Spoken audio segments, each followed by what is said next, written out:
Well, hello, friends. Welcome to this week's episode of Certified Forgotten. We are still typically the only horror podcast that talks about films with 10 or fewer reviews on Rotten Tomatoes. But sometimes, I'd say on average, every other week, we give you an uncertified episode, which means myself and my co host, Matt Donato, dive deep into the world of new releases. Not that deep, it's actually much easier. And we talk about a film that's coming to streaming, in theaters, recently released, or all abuzz on the social media. That is something we want to talk about too. That we have perspectives on, we have opinions on, we want to share, we want to let you know what we think. Did I get that right, Donato? Does that sound about like the way that we operate around here?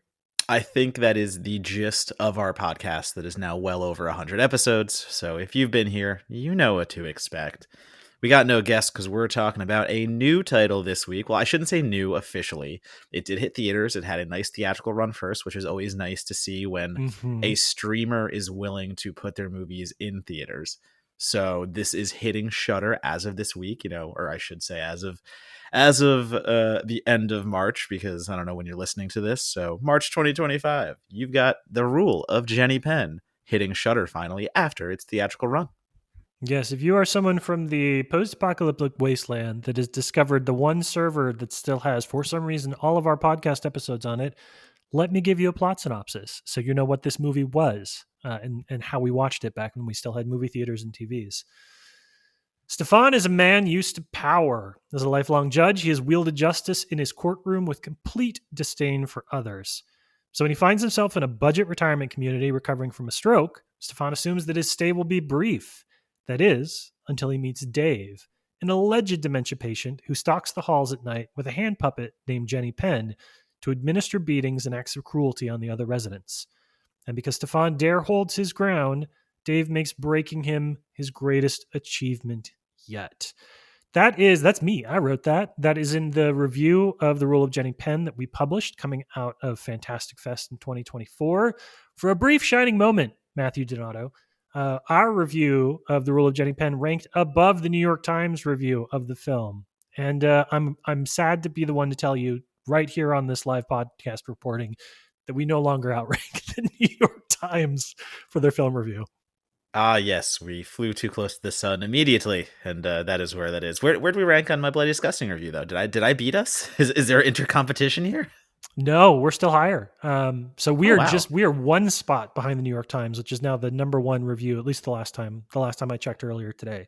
So as you know, search engine results are fluid, and stuff pops up and stuff pops down in the rankings. But a site like ours should never outrank the New York Times on anything. And I'm kind of delighted by the fact that we did, even if it was for a very small little window. As the people may not know, we are bringing the website back in a fuller force finally. So I think that's a nice little introduction to be like, hey, we're doing some things over there and we're getting noticed by the Googles. And that's not bad because I think we do good work. So if you want more of that good work, this is a shameless early plug for certifiedforgotten.com, where we'll have much more writing in the future.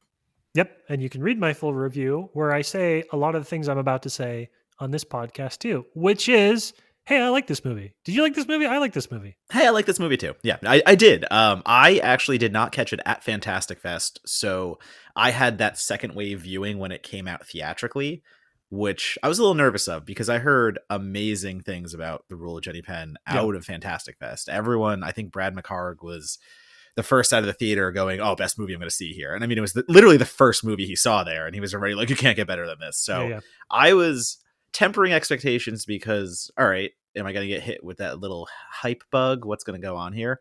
No, I like The Rule of Jenny Penn a good deal. Yeah, it is. It is a film. It's we're not people that get overly worked up about the definition of horror. It's more, you can call it a thriller. You can call it like horror adjacent. It's really more than anything else. It's a two-hander, right? It's Jeffrey Rush and it's John Lithgow playing these two opposing forces that are in this retirement community. You could say that there are shades of Bubba Hotep in this. There are also shades of The Father, Florian Zeller's film, because that movie, which obviously is operating in a different award category than this one, also deals with the notions of dementia and memory loss. And James Ashcroft is playing in The Rule of Jenny Penn with the visual and editing components of what it means to have memory loss. It is a weirdly kind of a weird good sister movie to The Father. If you ever saw The Father, if you haven't seen The Father, don't go see The Father because it'll fucking wreck your life. So it's doing a couple of things that I think are interesting. It's earnestly engaging with subject material, which is what is the lifestyle or what is the quality of life for Jeffrey Rush's character, who is in a retirement home and whose memory is going to only get worse from then on out. And it deals with sort of the, the parable that I would say, or the platitude that I would say that this movie adheres to, is the notion that in the land of the blind, the one-eyed man is king. John Lithgow is not. It has his complete health, has all of his faculties, has his physical health, and what that allows him to do to his peers and to the people that he tortures is the crux of the film. It's even among the powerless, a little bit of power gives you the ability to become a cruel and perverse person. It's so fucking nasty. I don't mean to curse or be so profane, but I like this is an evil movie. And Mm. we watch a lot of horror movies, you know. We watch things with creatures and zombies and all the, serial killers and stuff like that. But to me, like The Rule of Jenny Penn is much scarier than your traditional horror movie because it's playing with, as we get older, we are giving into the fact that like we want to be comfortable, we want to be safe as we are put out to pasture, whatever you want to Yeah. fucking take that. Next But generation of film critics breathing at the back of our neck. We know exactly. we're headed for the horror film retirement home at some point. Right. But like you're going somewhere where you want to feel like you are protected and where you can be, you know, not worry about things. And to me, there's this like really funny parallel between being children and being on a schoolyard and being bullied and having that how you like start your life. And then a movie like The Rule of Jenny Penn, which is the exact same scenario, but you're at the end of your life and like nothing has changed. There's still someone who wants power. There's still Yeah. someone who's trying to manipulate everyone else. There's a cult of personality going on. And to see the person who always wants that, to see the Lithgow character and how they are able to get away with whatever they want because maybe it's fear, maybe it's winning somebody over with charms. It's there are so many fucking parallels to our current government alone in this Right. movie, and it's a lot to take in. Like to me, that's the real horror, like the social scenario, the relatable scenario that we look at society and we can see exactly where the influence is coming from. That's what gives me the heebie jeebies. It ain't the doll, it ain't the Yeah. hallucinations of the big doll, it's not gore, it's John Lithgow getting away with literal murder because he can. And I have to say, I'm going to say something that is controversial. And I recognize that it is controversial, but I'm going to say it here because this is a safe space. I'm talking to my friend Matt Donato. I normally don't really love John Lithgow. It's not that I don't accept that he's, an elder statesman. It's not that I don't love the roles that he played when he was younger and he was, cycling through psychopaths. I recognize, he's one of those actors that I'm like, I totally like, I'm glad people love him. I'm excited by that, but he's just never really worked for me. And I don't know if it's that he is too goofy to be mean or too mean to be goofy. It always just feels a little out of whack for me, based in part on his physicality too, that he is, he can be a little cartoony, just a little smidge, a little flavor, like a bit of a cartoony taste that sits on the back of your tongue a little bit longer than the rest of the meal. It sort of like colors how you feel about it. All of that is the case for me. In this movie, he's fucking great. This is a performance where I feel like it absolutely locks in everything that I want to like about John Lithgow and his other movies, whether it's the Planet of the Apes films where he also plays, somebody suffering from dementia. And if it is his performance in Dexter, which I know is a strong touch point for a lot of people, but is not a character the Trinity Killer is not a character that I particularly liked. I don't know. There's just something delicious about this particular character, about what he's able to do with Dave in this movie, where I feel like it's a meta performance in the sense that all the different versions of Lithgow we've seen on screen are combined and in perfect harmony. And I feel like part of that's just the blue contacts, because the blue contacts are fucking creepy as hell.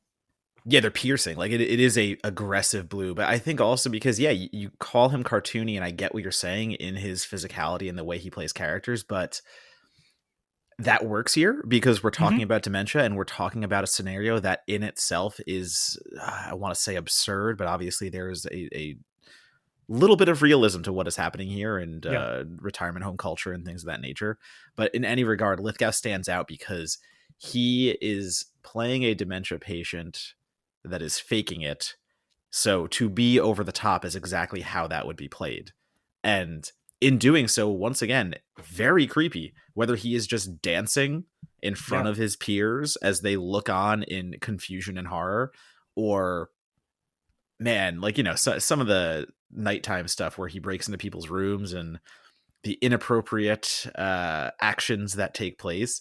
It's just unsettling. Like he has taken over the control of everyone's bodies, everyone's abilities. Like he is preying on the weak. He is doing exactly what he wants and showing zero remorse. And I think hmm, all of that comes out in what you're saying, from Dexter to fucking Cliffhanger to all these crazy things he has done. He has played so many different types of characters, and he's able to draw on them because every scene requires something different from him. It's not the same thing. Sometimes he has to play dumb. He plays shy and innocent, like, yeah, oh my God, what's happening? And then we also, we're talking about Lithgow, but Jeffrey Rush is on the other side. And that's why this movie works, because you have two titans of performance just going jab for jab. yep, And the way Rush plays, he is going a little bit senile. Well, not a little bit. He's going senile, and he is yeah, losing his faculties. He is. I love the representation of the jump cuts and the way that the visuals themselves kind of blur, and it replicates the idea of not knowing where you are. Like you were saying before, I think there's a tremendous visual language that's going on in the Rule of Jenny Penn that is really technically well done. But Jeffrey Rush, he can go toe to toe with Lithgow. Like Lithgow is giving it 110%, but Rush is right there going step for step, and there's not a lot of other people that can do that. So, man, like it is impressive to see both of them go back and forth and do this really, really wicked dance together, because you never know who's in front. Because don't get me wrong, Lithgow is for a while, but Jeffrey Rush is a lot more cunning, and the yeah, way that rolls out, it's a little chilly moments there, some chills. yeah. It's great. It is a great dance, and it's absolutely a dance between those two characters and those two performances. And I think that's part of what makes it such a strong film is the calibration of performances. Because again, these are not refined, restrained performances on either part. These are big, exaggerated, over the top. But because the circumstances are simultaneously, or the stakes of it are simultaneously like so huge and so small at the same time, it all just balances nicely, which is something impressive about a film that is trying to grapple, at least in some small way, earnestly with the notion of memory loss and dementia. I think that there is a version of this that either tries to take it too seriously and offends, or tries to take it not seriously enough and offends because of the content and the themes that it's working with. And I have seen some folks online talk about the fact, especially those who are a little bit closer to the Australian setting of the movie, that say that it is grappling with some material that it doesn't quite land and doesn't, it handles a bit indelicately. But, this is the kind of movie that I think that we say that we want more of, which is something that takes some risks and is wading into trickier waters. And again, I keep coming back to The Father, right? The Florian Zeller, Anthony Hopkins film, in that it's not trying to be a message movie, or it's not trying to dig into the specifics of one concept the way that The Father is, but it hits on many of the same notes, and it makes it a bit more palatable. It takes something that by itself is such a difficult thing for an audience to grapple with, and it makes it more palatable by putting it through the genre lens, which is what a lot of truly great horror does, is take an uncomfortable conversation and package it in a blood red bright box. And it's only afterwards that you're like, "Ooh, I don't know how I feel about that." It also does really well to becoming, I don't want to say like fully surreal, but it is an uncanny movie. It Yeah, is yeah, I an agree. abstract movie because you're going back to the father when you keep comparing it to other things. I, in my review, called out Matthew Holness's Possum. I called out Peter Strickland's Berberian Sound Studio, Mm, and that type of delusion that comes over slowly. It sinks in. It's not something that hits you over the top. It's not an exploitation film that sets the tone early. You sink into the rule of Jenny Penn because it is a very normal scenario of an old man getting sick. He thinks he's going to be out of this facility in a few weeks, just do some rehab. And the longer he stays there, the more reality crumbles around him. And yeah. it's to great effect. I think it is a very well done film on Ashcroft's part, as we've said before, the technical wise, but the way that he lets everything simmer and you don't realize you're in hell until everything's on fire around you. That's the real trick of the movie. Once Jeffrey Rush's character starts seeing the baby doll, Jenny Penn, as this massive entity, and all of a sudden it's like the dreams fade into reality. You don't know exactly where you are at any point. Is this being imagined? Do we have an unfaithful narrator, or are we seeing the truth and no one else is believing around him? That all of those types of trickery from the filmmaking standpoint, like they're so well done. And I also like the idea that, like, I'm not gonna say we never get elder horror, but when you see Yeah. horror films, it's typically like slashers, hot young kids. The only senior citizen characters are the cranky old ones or the ones who have wisdom to tell. But I enjoy when a movie like The Rule of Jenny Penn sets horror on the actual like elder aged characters and lets them embrace horror, because like it's just a different perspective. I love the idea of young kids having to grapple with horror because yeah, they're a lot less experienced. They don't know what's going on. So you have their reaction to seeing something terrible happen from a more innocent place, where a lot of what happens in The Rule of Jenny Penn, these are all characters that have been beaten down by life. The ones that can still remember it, even. Right. Half of them don't even know what's going on, but the ones that do, they just don't have that fight in them. I actually really like the relationship between Judge Stephen Mortensen, Jeffrey Rush's character, and his roommate, Tony Garfield, this ex rugby player played by George Senaire, because the rugby player is the big tough guy, but he's the one that doesn't want to step to Lithgow's character. He is folded. He'll let Jenny Penn do what she wants because it's just easier that way. And then this movie becomes about a revolution at some point. I love that idea. I love the idea that there's a dictatorship being run by Lithgow's character, and Jeffrey Rush is trying to lead a revolution, and it's all happening in a retirement home, and it's just something we don't really see that often. So all of that coming together, I think, makes something that is otherwise a familiar story so incredibly unique from a genre standpoint. Yeah. It's just willing to play in sandboxes that other people don't play around it enough. Cockneys vs Zombies, Bingo Hell, The Manor, movies I genuinely like because you don't get to see elder care residents fight off zombies. No, not, especially with British accents. Fucking great movie, Cockneys vs Right. Zombies. Yeah, I mean, whether it's again whether your reference point is Father or Bubba Hotep, it's fun to watch. It's good to see movies that are set kind of in retirement communities. Again, just from a very practical perspective, as Americans live longer, as people live longer, as healthcare improves, or at least used to improve, and allows us to have a better quality of life later into our lives. Like, I want to be 92 years old and watching horror movies. I want to go to the movie theater. I want to see myself represented on the screen too. So I like that it's dealing with that.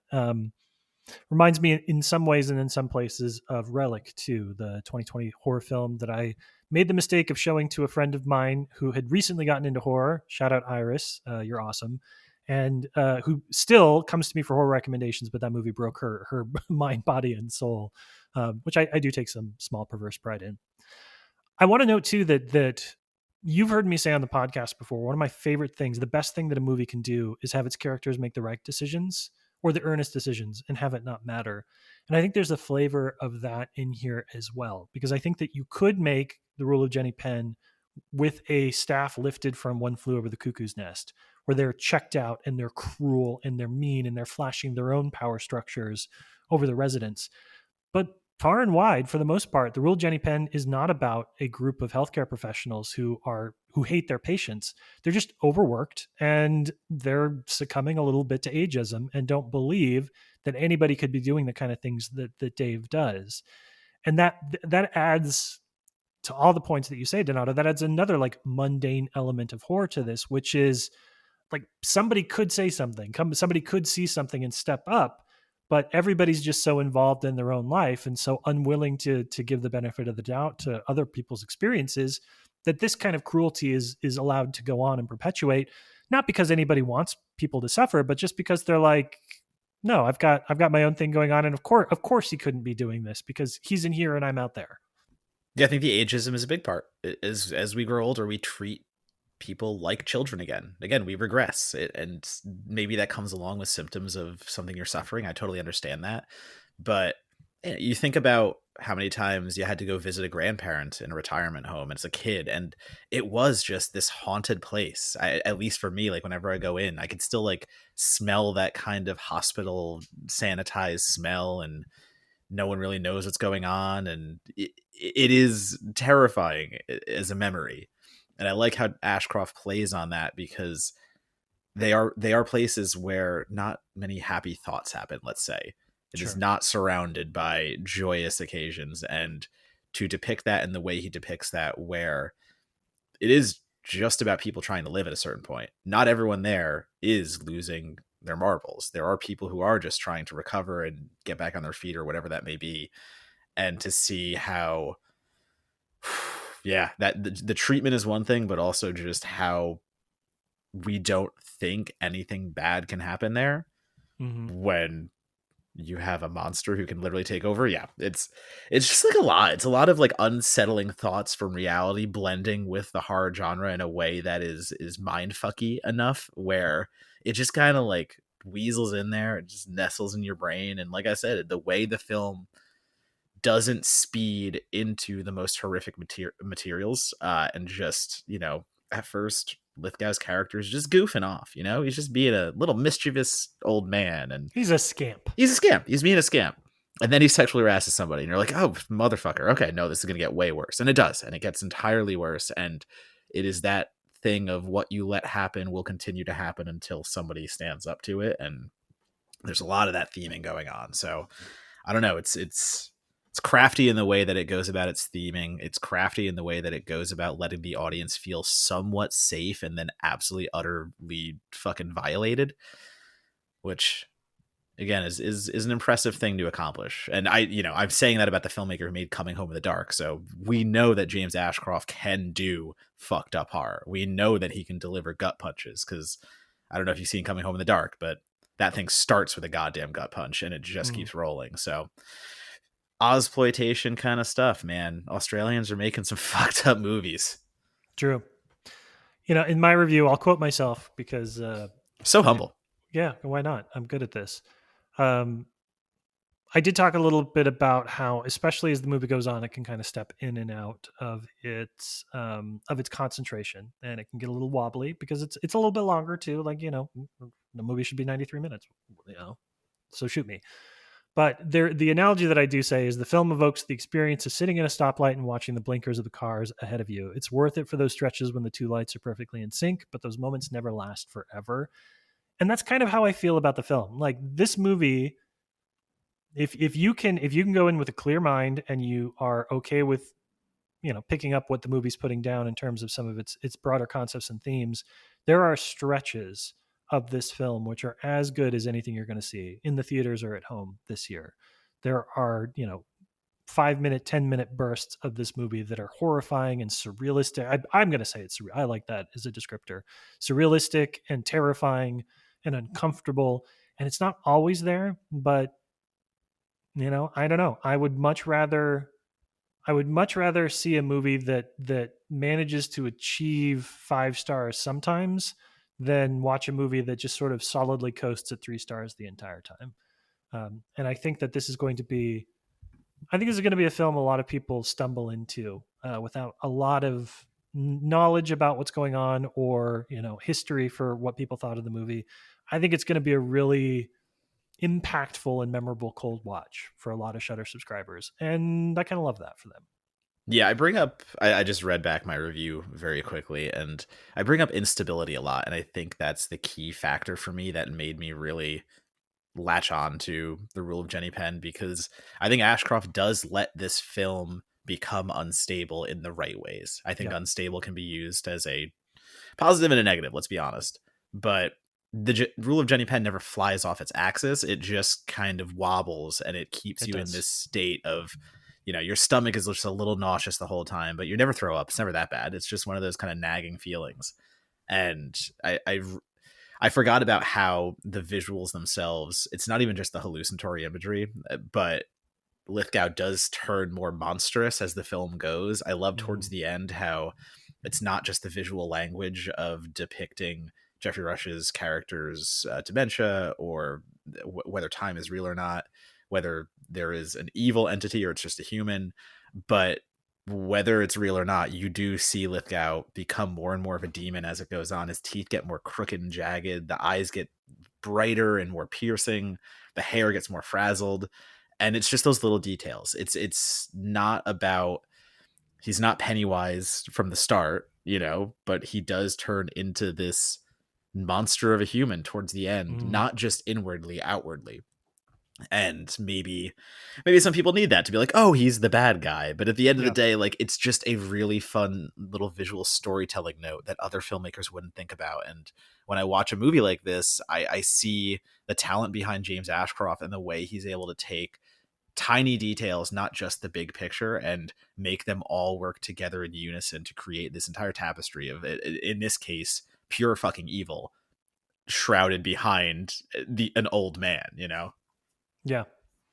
And by the end of the movie, I'll tell you what, the best Oscar goes to those contacts, which are like John Lithgow giving you dead eyes that are also the brightest blue you've ever seen.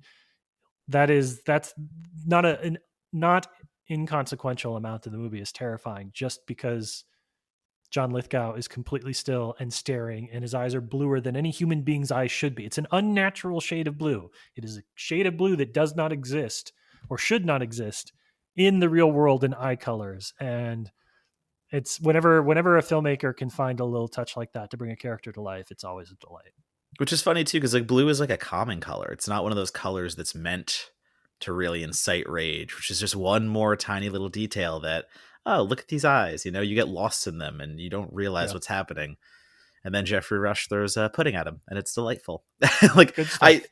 those little moments of the fight back are so good. The horror is there where Lithgow is just kicking Jeffrey Rush in the shin, and he knows he can get away with it. But then Jeffrey Rush fights back and just throws fucking food at him, and he just does whatever he can.